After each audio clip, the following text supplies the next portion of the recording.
The restaurant was buzzing with energy, the kind of place where people came to celebrate milestones or impress someone special.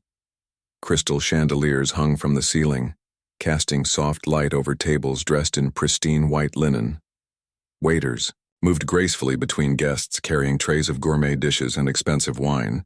It was the perfect setting for romance, laughter, and connection, but not for Ethan Carter.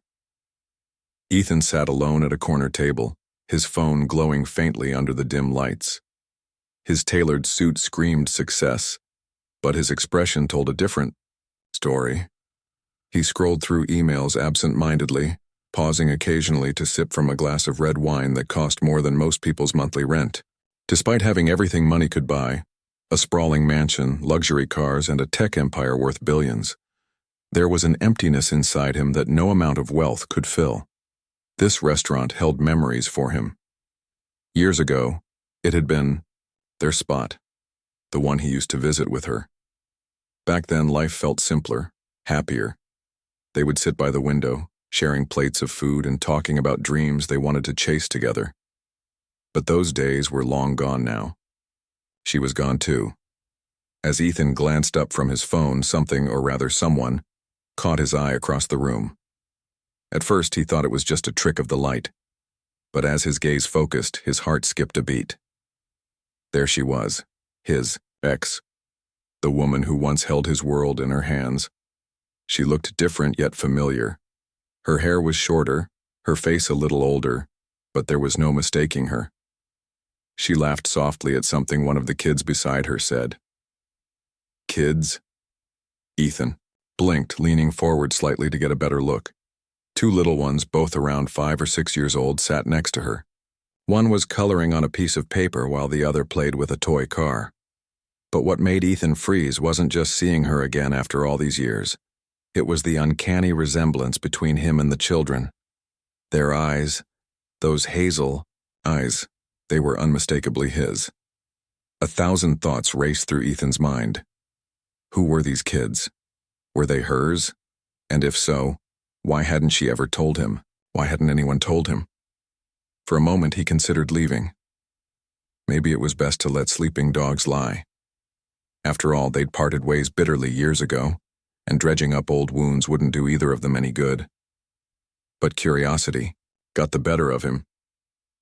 Before he knew it, he found himself standing up, smoothing out his jacket and walking toward her table. His steps faltered briefly when she noticed him. Her smile faded instantly, replaced by wide-eyed shock. For a few seconds, neither of them spoke. The noise of the restaurant seemed to fade into the background, leaving only the sound of Ethan's heartbeat pounding in his ears. Finally, he cleared his throat and said softly, "Hey." Her lips parted as if she wanted to say something, but no words came out. Instead, she instinctively reached for the hand of one of the children, pulling them closer to her side. It was a protective gesture, one that didn't go unnoticed by Ethan. "What are you doing here?" she asked cautiously, her voice barely above a whisper. "I could ask you the same thing," Ethan replied, his tone laced with disbelief. Then, unable to hold back anymore, he added, "Are they yours?" She hesitated, her grip tightening on the child's hand. When she finally nodded, Ethan felt like the floor had been pulled out from beneath him. "They're mine too, aren't they?" he asked bluntly, his voice cracking slightly. Her silence confirmed what he already suspected. These kids, these beautiful, innocent kids, were his. Ethan sank into the chair opposite her without waiting for an invitation. His mind was reeling, trying to process how this could have happened. How could she keep something like this from him? Didn't he deserve to know? And yet, even as anger bubbled beneath the surface, he couldn't help but feel a strange mix of awe and wonder. He had daughters, 2 of them. All this time he'd believed he was alone in the world, pouring his energy into building his empire. Now, sitting across from him were 2 tiny humans who shared his DNA. The weight of the revelation settled heavily on his shoulders. This wasn't just a chance meeting, it was the beginning of something much bigger. Something that would change his life forever. This sets the stage for the rest of the story, introducing the central conflict and creating suspense. The audience is hooked by the emotional stakes and the mystery surrounding the ex's decision to keep the twins a secret. The air between them was thick with tension, a mixture of shock, confusion, and unresolved emotions. Ethan stared at the woman sitting across from him, his mind racing to piece together the fragments of their shared past. He remembered their college days vividly, the late-night conversations, the dreams they had built together, and the love that once felt unshakable. But he also remembered the bitter argument that tore them apart, the accusations that left scars too deep to heal. She shifted uncomfortably in her seat, her eyes darting between Ethan and the two children beside her. The kids seemed oblivious to the storm brewing around them, absorbed in their own little worlds. One was scribbling furiously on a coloring book, while the other pushed a toy car across the table, making engine noises under his breath. Ethan couldn't take his eyes off them. They were so alive, full of energy and innocence, completely unaware of the weight of this moment.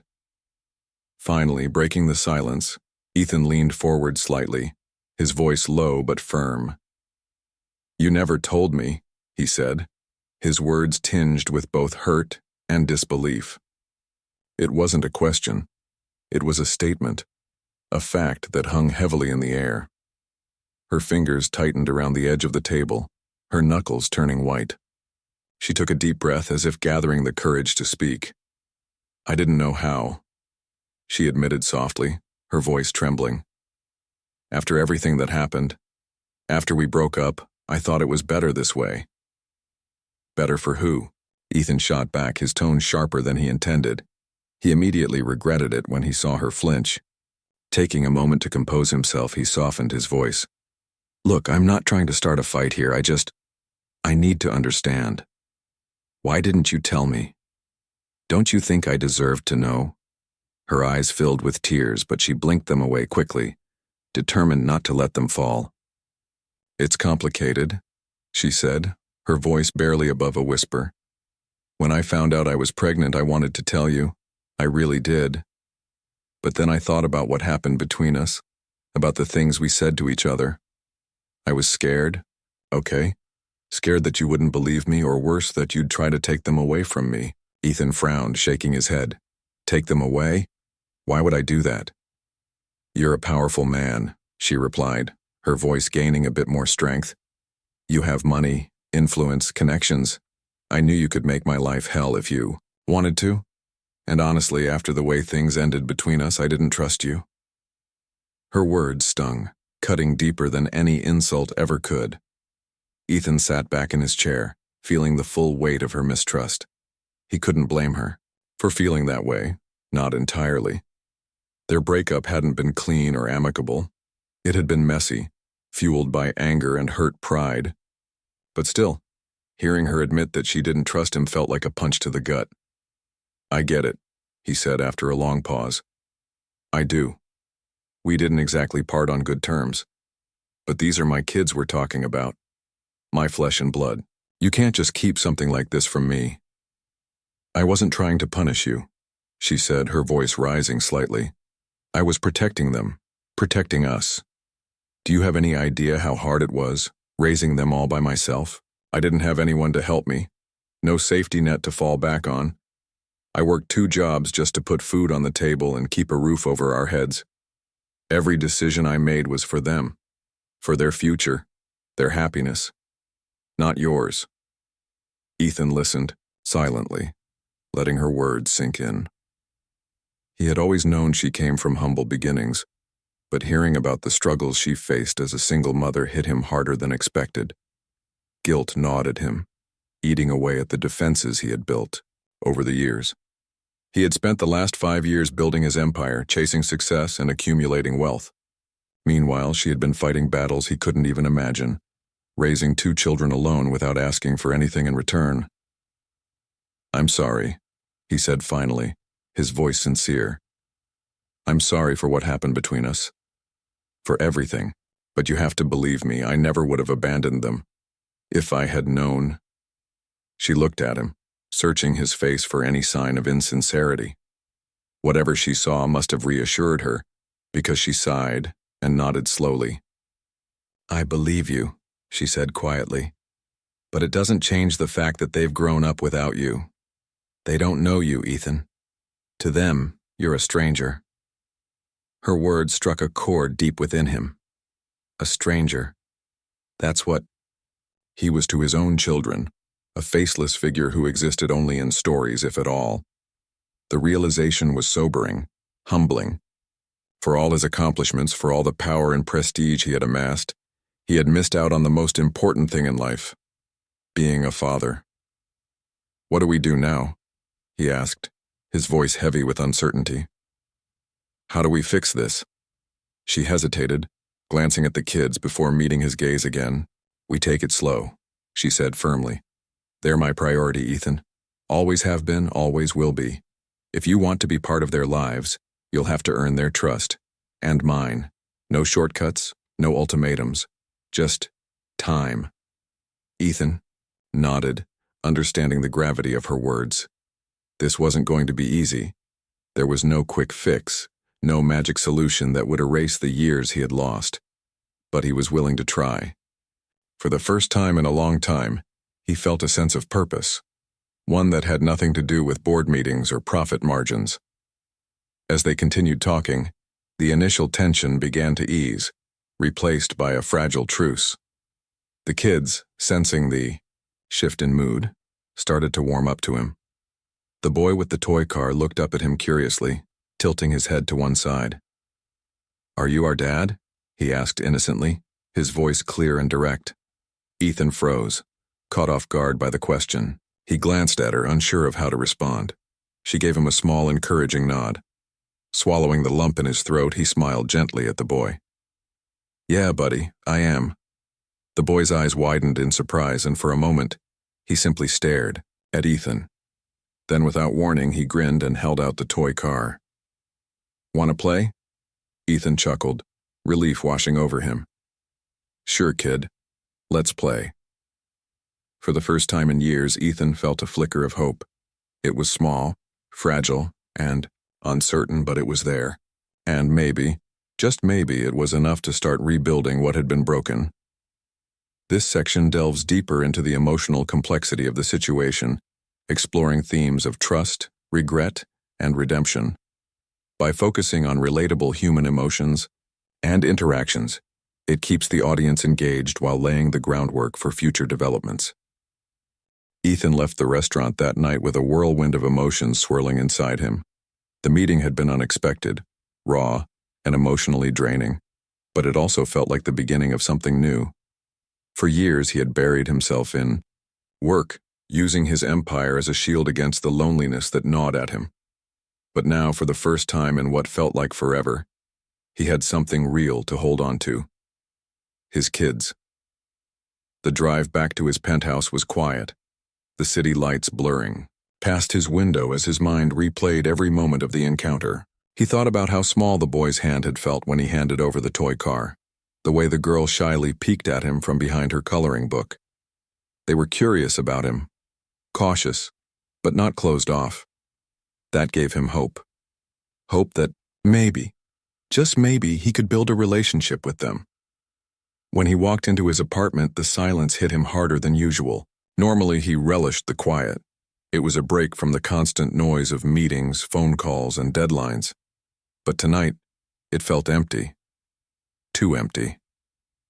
He poured himself a glass of whiskey and stood by the floor-to-ceiling windows overlooking the skyline, the view used to make him feel powerful, untouchable.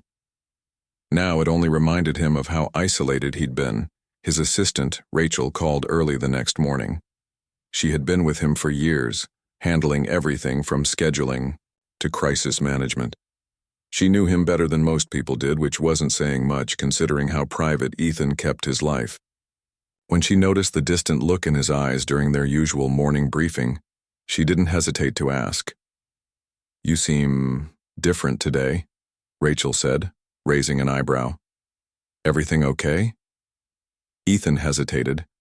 He wasn't used to sharing personal details, even with someone as trusted as Rachel, but this wasn't just some minor issue, it was monumental.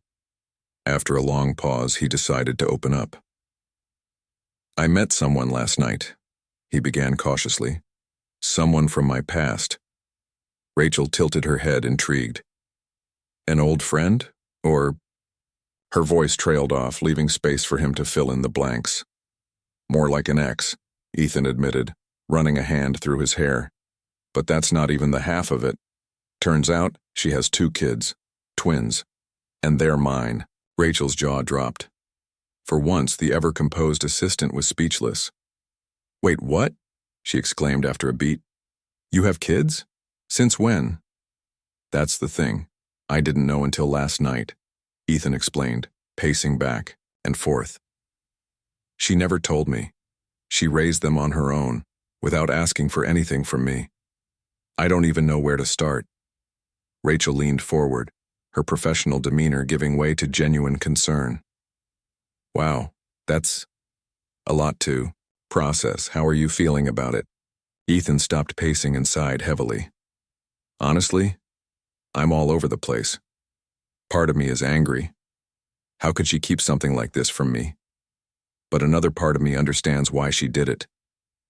We didn't exactly leave things on good terms. Still, those are my kids, Rachel. My flesh and blood. I missed 5 years of their lives because of this. 5 years? Rachel nodded sympathetically. That's tough. Really tough. But if you're serious about being part of their lives now, you'll need to take things slow. You can't just barge in and expect everything to fall into place overnight. I know, Ethan said, rubbing his temples. She made that clear. Last night. She wants me to earn their trust and hers, but how do I even do that? I've spent my entire adult life building companies, negotiating deals, and solving problems. Parenting? That's completely foreign territory for me. Rachel smiled softly. You're not alone, Ethan. People figure it out every day. Besides, you've got resources. If you really want to step up, you can hire someone to help guide you, a parenting coach maybe, or a counselor who specializes in blended families. It's not cheating, it's smart. Ethan considered her suggestion. It made sense. He had always relied on experts to navigate challenges in business. Why should this be any different? Okay, he said finally. I'll look into it, but what about her? What if she shuts me out completely? She won't, Rachel assured him. From what you've told me, she seems willing to give you a chance. Otherwise, she wouldn't have let you talk to the kids last night. Just don't push too hard too fast. Let her set the pace. And whatever you do, don't make this about control. Make it about connection. Her words stuck with him throughout the day. As he sat in meetings and reviewed reports, his mind kept drifting back to the twins. He found himself wondering what they liked to eat, what games they enjoyed playing, whether they preferred superheroes or princesses. These were questions he should have asked years ago, but it wasn't too late to start now. Later that evening, Ethan picked up the phone and dialed her number. His heart pounded as it rang, unsure of how she would react. To his relief, she answered after the 3rd ring. Hey, he said, his tone careful but warm. It's me. Look, I've been thinking about what you said last night, about taking things slow. I want to respect your boundaries, but I also want to be involved. In their lives, I mean. There was a brief pause on the other end before she responded. I appreciate that, she said slowly. But like I said, we need to go step by step. No rushing, no pressure. I understand, Ethan replied quickly. I'd like to see them again. Maybe next weekend, if that works for you. She hesitated, then sighed. All right, next Saturday. But remember, Ethan, they come first. Always. I get it, he said earnestly. They're my priority now, I promise. After hanging up, Ethan felt a strange mix of excitement and nerves. He had a second chance, an opportunity to rewrite the story he thought was over. But he also knew it wouldn't be easy. Building a relationship with his children and earning back her trust would take time, effort, and patience, things he wasn't accustomed to giving freely. Over the next few days, Ethan threw himself into preparing for the upcoming visit. He researched parks in the area, bought tickets to a local museum, and even ordered a beginner's robotics kit online, hoping to introduce them to coding in a fun way. He wanted to show them that he cared, that he wasn't just some distant figure trying to buy their affection. On Saturday morning, he arrived at her apartment 15 minutes early, clutching a bag of toys and snacks. His palms were sweaty, his stomach tied in knots. This was it, the first real step toward becoming a father. When she opened the door, she looked surprised but pleased by his punctuality. The kids peeked out from behind her legs, their wide eyes filled with curiosity. Ethan crouched down to their level, smiling warmly. "Hey guys," he said, "ready for an adventure?" The boy grinned and nodded enthusiastically, while the girl clung to her mother's leg, still shy. Ethan didn't push. Instead, he held out the bag. "I brought some stuff for us to play with later. Thought we could check out the museum first. What do you think?" Slowly, tentatively, the ice began to melt. By the end of the day, they were laughing together, sharing stories and creating memories. It wasn't perfect, it couldn't be, but it was a start. And for Ethan, that was enough. This section focuses on Ethan's internal struggle and his efforts to reconnect with his children. By highlighting his vulnerability and determination, it keeps the audience invested in his journey while setting the stage for future growth. The weeks that followed were a roller coaster of emotions for Ethan. Each visit with the kids brought new challenges, unexpected joys, and moments that left him questioning whether he was cut out for this role. Parenting wasn't like running a company or closing a deal. It didn't come with a playbook, a clear set of rules, or neatly defined goals. It was messy, unpredictable, and emotionally taxing in ways he had never imagined. At first, the twins were cautious around him. The boy warmed up faster, eager to explore the world and share his thoughts. He loved the robotics kit Ethan had bought, spending hours tinkering with it under Ethan's patient guidance. But the girl remained reserved, watching him from a distance with curious eyes. She rarely spoke during their outings, preferring to stay close to her mother. It frustrated Ethan at times. Why couldn't she open up to him? Wasn't he trying? Hard enough. One afternoon, after another outing to the park, Ethan voiced his concerns to Rachel. They were sitting in his office, surrounded by stacks of paperwork and glowing computer screens. "I don't know what I'm doing wrong," he admitted, frustration creeping into his voice. "The boy seems okay with me now, but the girl, she barely even looks at me. How am I supposed to connect with her if she won't give me a chance?" Rachel leaned back in her chair, tapping her pen thoughtfully against the desk. "Kids are different," she said gently. "You can't expect them to react the same way. Maybe she needs more time, or maybe she just doesn't know how to express herself yet." Ethan sighed, rubbing his temples. "Time is something I have, sure, but patience, that's not exactly my strong suit." "Then learn," Rachel replied firmly. "This isn't about shortcuts or quick fixes. These are your children, Ethan. You owe it to them and to yourself to put in the effort. Besides, you've faced bigger challenges before. Remember when you launched your first startup? Everyone told you it wouldn't work, but you proved them wrong. Why should this be any different?" Her words struck a chord. Ethan had always prided himself on his ability to adapt, to overcome obstacles no matter how daunting they seemed. If he could build an empire from scratch, surely he could figure out how to bond with his own daughter. Determined to make progress, Ethan decided to approach things differently. Instead of overwhelming her with gifts or activities, he started small. During their next visit, he brought along a simple sketch pad and some colored pencils. When they arrived at the park, he handed them to her without saying much, letting her decide what to do with them. At first, she hesitated, glancing at her brother and then at her mom. But eventually, curiosity got the better of her, and she began drawing quietly on the bench beside him. "What are you working on?" Ethan asked softly, careful not to intrude too much. She shrugged, keeping her focus on the page. After a few minutes, though, she held up her drawing, a crude but charming picture of a tree with two stick figures standing underneath it. One figure was taller than the other, holding hands with the smaller one.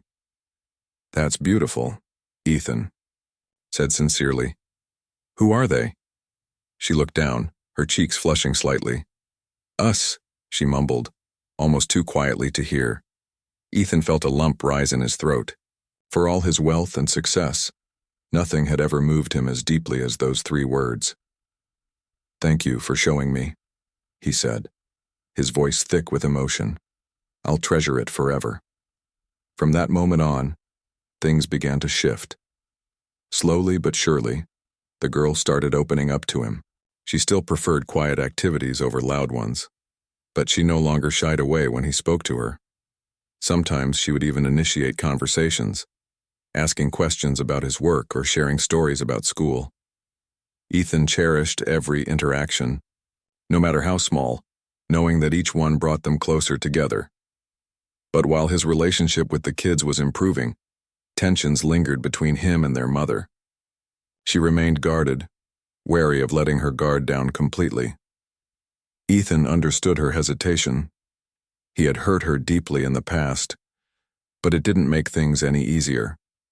Every time she pulled away or questioned his intentions, it reminded him of how far he still had to go to earn her trust.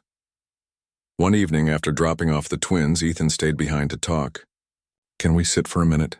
he asked, gesturing toward the couch in her living room. She hesitated but nodded, taking a seat across from him. "I know I messed up," he began, his tone earnest. "I know I let my pride get in the way back then, and I regret it more than anything. But I'm here now, and I want to make things right, not just for the kids, but for you too. I want us to find a way to co-parent without all this tension hanging over us." She studied him carefully, her expression unreadable. "It's not that easy, Ethan. Trust takes time, especially after everything that happened. And honestly, I'm scared. Scared that you'll change your mind, or that this is just some phase you're going through." "It's not a phase," he insisted. "These are my kids, my family. I'm not walking away again. Ever." For a long moment she didn't respond. Then finally she nodded. "Okay, but we take it slow. No rushing, no pushing. Deal?" "Deal," Ethan agreed, relief washing over him. As he left her apartment that night, Ethan felt a renewed sense of purpose. Yes, there were still hurdles to overcome, wounds that needed healing. But for the first time in years, he felt like he was moving in the right direction. He was learning to be a father, to listen instead of dictate, to lead with his heart instead of his ego. And perhaps most importantly, he was beginning to understand that success wasn't measured by numbers on a balance sheet or accolades from peers. It was measured by the connections you nurtured, the love you gave freely, and the lives you touched along the way. This section highlights Ethan's growth as a parent and his efforts to rebuild trust with the twins' mother. By focusing on relatable struggles and small victories, it keeps the audience engaged while reinforcing the theme of redemption and personal transformation. Ethan's journey as a father was far from smooth, but it was becoming clearer with each passing week. The initial awkwardness of their visits had started to fade, replaced by moments that felt genuine and meaningful. He learned quickly that being a parent wasn't about grand gestures or expensive gifts. It was about showing up consistently, listening without judgment, and finding joy in the little things. One Saturday morning, Ethan arrived at her apartment with a picnic basket, packed full of sandwiches, fruit, and juice boxes. The kids were already waiting by the door, their faces lighting up when they saw him. "We're going on an adventure," he announced cheerfully, holding up the basket like it was treasure. The boy immediately cheered, grabbing his jacket and running outside. The girl, however, lingered near her mother, looking hesitant. Ethan noticed but didn't push. Instead, he knelt down to her level and smiled softly. "You don't have to come if you don't want to," he said gently. "But I'd really love it if you did." Her eyes flickered between him and her brother before she finally nodded. She reached for her coat, and together, the 4 of them headed to a nearby park. It was a crisp autumn day, the kind where leaves crunched underfoot and the air smelled faintly of wood smoke. Ethan spread out a blanket under a large oak tree, and they all sat down to eat. As they munched on sandwiches, the boy excitedly told Ethan about a school project he was working on, a model volcano that erupted using baking soda and vinegar. Ethan listened intently, asking questions and offering suggestions. The girl stayed quieter, nibbling on an apple slice, but every now and then she'd glance at him, almost as if checking to see if he was still there. Each time she looked, Ethan made sure to meet her gaze with a warm smile. After lunch, Ethan pulled out a small kite he had brought along. "Who wants to fly this?" he asked, holding it up. The boy jumped up instantly, eager to help assemble it. The girl hung back at first, watching silently, but when the kite finally soared into the sky, she couldn't resist joining in. Together, the three of them took turns holding the string, laughing as the wind tugged at the colorful fabric above them. For Ethan, these moments were everything. They weren't perfect. There were still silences that felt heavy, and he often second-guessed himself, but they were real. And slowly he could feel the walls coming down brick by brick. Back at home later that evening, Ethan reflected on how much had changed since that fateful night at the restaurant. He thought about the twins' laughter echoing through the park, the way the girl had shyly held his hand while they walked back to the car. These were the kinds of memories he wanted to create, not just fleeting snapshots, but lasting bonds. But even as he celebrated these small victories, challenges remained. Co-parenting with their mother was still complicated. While she appreciated his efforts, there were times when old wounds resurfaced, making communication tense and strained. Ethan knew he couldn't fix everything overnight, but he was determined to keep trying. One afternoon, he decided to take a bold step. Sitting down at his desk, he drafted a proposal and offered to provide financial support for the kids without any strings attached. He included details about setting up a trust fund for their education, covering medical expenses, and ensuring they had everything they needed to thrive. When he finished, he printed it out and drove over to her apartment. "I've been thinking about something," he said as they sat across from each other at her kitchen table. "I know we've talked about taking things slow, and I respect that. But I also want to make sure the kids have everything they deserve. Not because of who I am, but because they're my children." He handed her the document, explaining each point carefully. Her expression shifted from surprise to suspicion. "What's the catch?" she asked bluntly. "No catch," Ethan replied firmly. "This isn't about control or obligation. It's about giving them stability, opportunities, and peace of mind for both of us. You've done an incredible job raising them on your own, and I admire that more than words can say. But I want to be part of their lives in a meaningful way, starting with this." She studied the paper for a long moment, her brow furrowed in thought. Finally, she looked up at him, her eyes searching his face. "Why are you doing this now?" she asked quietly. "After all these years?" "Because I should have done it sooner," Ethan admitted, his voice steady but filled with regret. "I can't change the past, but I can try to make things right moving forward. Please let me do this, for them." Tears welled up in her eyes, but she blinked them away quickly. After a pause, she nodded. "Okay," she whispered. "Thank you." With the financial agreement in place, Ethan focused on deepening his connection with the twins. He scaled back his work commitments, delegating tasks to trusted team members so he could spend more time with them.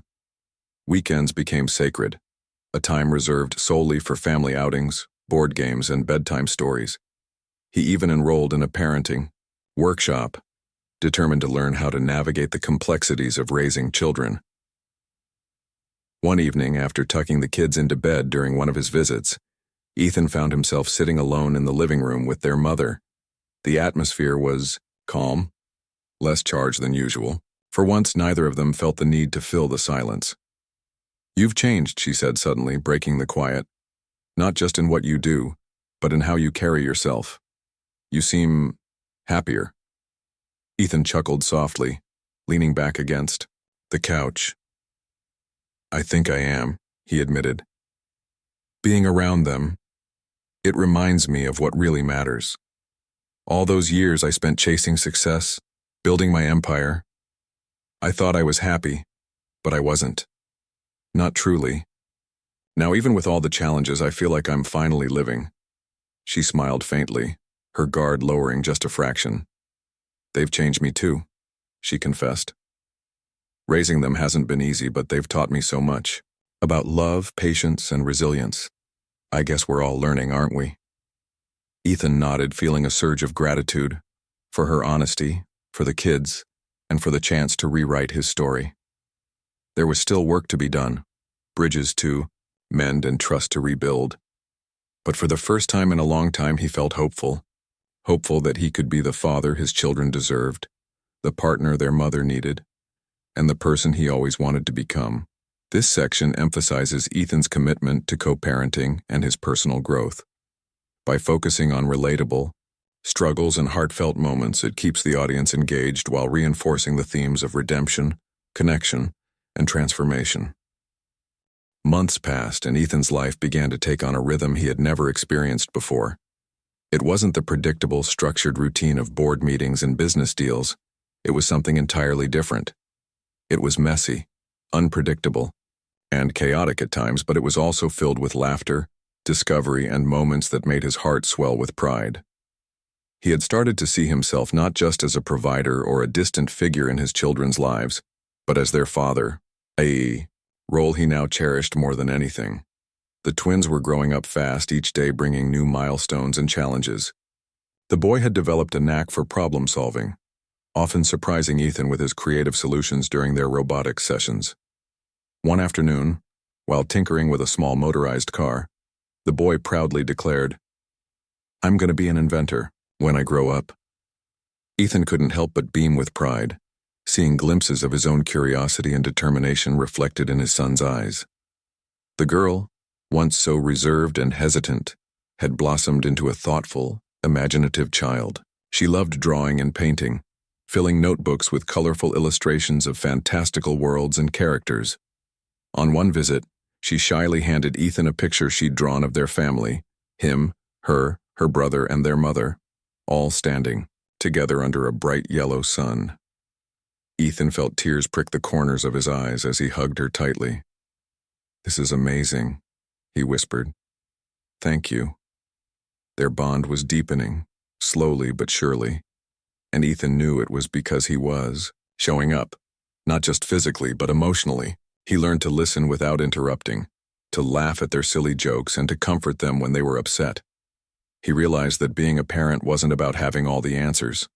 It was about being present, even when things weren't perfect. But Ethan's journey wasn't just about the kids, it was also about rebuilding trust with their mother. Over time, their relationship evolved from cautious cooperation to something resembling genuine partnership. They still had disagreements, of course, but they handled them differently now. Instead of letting old wounds dictate their interactions, they focused on finding solutions that worked for everyone involved. One evening, after putting the twins to bed, Ethan found himself sitting across from her at the kitchen table. The conversation turned serious as she brought up a topic they had avoided for months: the future. "I've been thinking," she said hesitantly, stirring her tea. "About us. About how we're raising them. It feels different now. Better." Ethan nodded, leaning forward slightly. "It does. And I think it's because we've both put in the effort. You've trusted me enough to let me be part of their lives, and I'll never take that for granted." She smiled faintly, though there was still a hint of uncertainty in her eyes. "I know you mean well, and I believe you've changed. But I need to ask, what happens if things get complicated again? What if work pulls you away or life gets busy? Are you really ready to commit to this long term?" Her question struck a nerve, forcing Ethan to confront his own fears and insecurities. He had spent years running from vulnerability, hiding behind his wealth and success. But now, faced with the possibility of losing what mattered most, he knew he couldn't afford to hold back. "I won't lie, it scares me too," he admitted. "Being a dad isn't easy, especially since I missed so much already. But I'm here now and I'm not going anywhere, I promise you that." She studied him carefully, searching for any sign of hesitation. When she finally spoke, her voice was soft but firm. "Okay, let's keep moving forward together, for them." As weeks turned into months, Ethan continued to prioritize his role as a father. He scaled back his professional commitments even further, delegating responsibilities to trusted colleagues and stepping away from high-stakes negotiations. His empire didn't crumble without him. In fact, it thrived under the leadership of those he mentored. But Ethan didn't care about accolades or profits anymore. What mattered was the laughter echoing through his penthouse on weekends, the sticky fingerprints left on his coffee table after arts and crafts projects, and the quiet moments when the twins curled up beside him to read bedtime stories. He also worked hard to strengthen his bond with their mother. While romance wasn't part of the equation, at least not yet, they found a new kind of connection built on mutual respect and shared purpose. They attended school events together, coordinated schedules, and supported each other through parenting challenges. Slowly, they became a team, not out of obligation, but because it felt right. One crisp winter morning, Ethan woke up early to prepare breakfast for the twins, who were spending the weekend with him. As pancakes sizzled on the stove and the smell of syrup filled the air, he reflected on how far he'd come. Just a year ago, he had been a lonely billionaire, drowning in regret and isolation. Now he was a father, learning to navigate the beautiful chaos of family life. When the kids bounded into the kitchen, pajama-clad and giggling, Ethan greeted them with open arms. "Good morning, sleepyheads," he said cheerfully. "Who's hungry?" "Me," they chorused, climbing onto stools at the counter. As they ate, the boy launched into an animated retelling of a dream he'd had the night before, complete with sound effects and exaggerated gestures. The girl chimed in occasionally, adding details that only made the story funnier. Ethan listened intently, laughing along with them, feeling grateful for every second.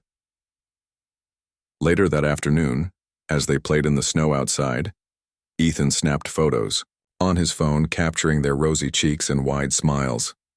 He sent one to their mother with a simple message: "Thanks for trusting me." Her response came quickly: "They're lucky to have you."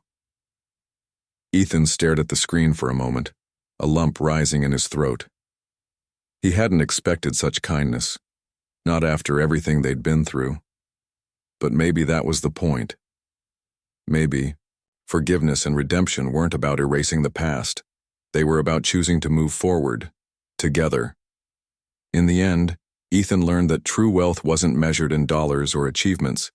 It was found in the connections we nurture, the love we give freely, and the second chances we embrace. Those two little faces, the ones that reminded him of himself, had taught him the greatest lesson of all: that no matter how broken or lost you feel, it's never too late to start over. And sometimes, the most unexpected encounters can lead to the happiest beginnings. This final section wraps up the story by emphasizing growth, unity, and redemption. By focusing on heartfelt moments and relatable emotions, it leaves the audience with a sense of hope and fulfillment.